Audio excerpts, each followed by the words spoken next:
మోహన్ బాబు గొప్ప ఫాదర్, గొప్ప యాక్టర్, గొప్ప నిర్మాత, అంతకంటే గొప్ప స్నేహితుడు.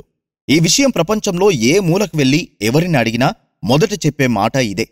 ఆ పేరు సంపాదించుకోవడం చాలా కష్టం, కాని మోహన్ బాబు ఎంతో కష్టపడి దాన్ని సంపాదించుకున్నారు.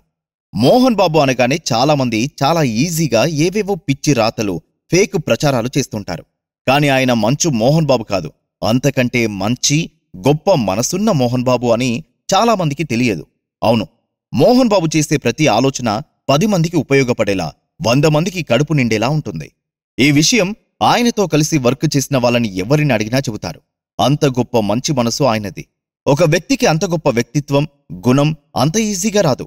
ఎన్ని రకాలుగా నలగాలో అంత నలిగి, ఎంత కష్టపడాలో అంత కష్టపడితేనే వస్తుంది. అలా ఒక్కో మెట్టు ఎక్కుతూ ఇంతవరకు వచ్చాడాయన. కనీసం ఒక్కసారైనా ఇది ఆలోచించారా? మీలో చాలా మందికి తెలియదు, మోహన్ బాబు ఇప్పటికీ కూడా తనకంటే వయస్సులో పెద్దవాళ్ళెవరైనా ఎదురైనా సరే తన తల్లిదండ్రులుగా భావించి కాళ్లకి నమస్కారం చేస్తారు. మోహన్ బాబు ఒక షోలో కూడా దానికి కారణం కూడా చెప్పారు. వాళ్ళ అమ్మ లక్ష్మమ్మకి 5గురు సంతానమని, అందరిలో పెద్దవాడు మోహన్ బాబు అని, వాళ్ళందరినీ వాళ్ళ అమ్మ చాలా కష్టపడి పెంచారని, ఒక్కపూట తిండి కోసం కూడా అనేక ఇబ్బందులు ఎదుర్కొన్నారని చాలా ఎమోషనల్ అయ్యారు. మోహన్ బాబు మొట్టమొదటి జీతం 140 రూపాయలు. 140 రూపాయలు జీతం తీసుకుని డ్రిల్ మాస్టర్గా చేసిన మోహన్ బాబుని తర్వాత కొన్ని రోజులకి ఆయన తను వాళ్ళ కులం కాదని చెప్పి ఆ డ్రిల్ మాస్టర్ ఉద్యోగం నుండి తీసేశారని మీలో ఎంతమందికి తెలుసు?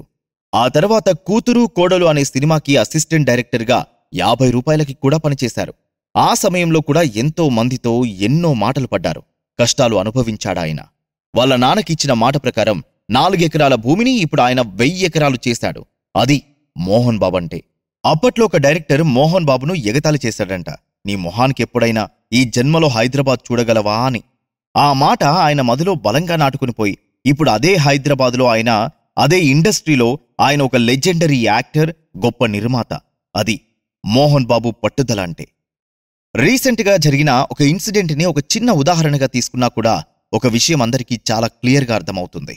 మోహన్ బాబు వాళ్ళ ఇంట్లో ప్రాబ్లమ్స్ ఉన్నా కూడా నిన్న విష్ణు మంచు అల్లు అర్జున్ బెయిల్ మీద ఇంటికి రాగానే వెళ్లి మరీ అల్లు అర్జున్ని కలిసి పరామర్శించి ఓదార్చారు. అది మోహన్ బాబు క్రమశిక్షణ. వాళ్ళ ఫ్యామిలీలో జరుగుతున్న వాటిని పక్కన పెట్టి మరీ ఇంకో యాక్టర్ కోసం విష్ణు మంచు ప్రత్యేకంగా వచ్చాడంటే వాళ్ళు ఎంత గొప్పవాళ్ళు, ఎంత గొప్ప వ్యక్తిత్వం ఉన్నవాళ్ళో అర్థం చేసుకోవచ్చు.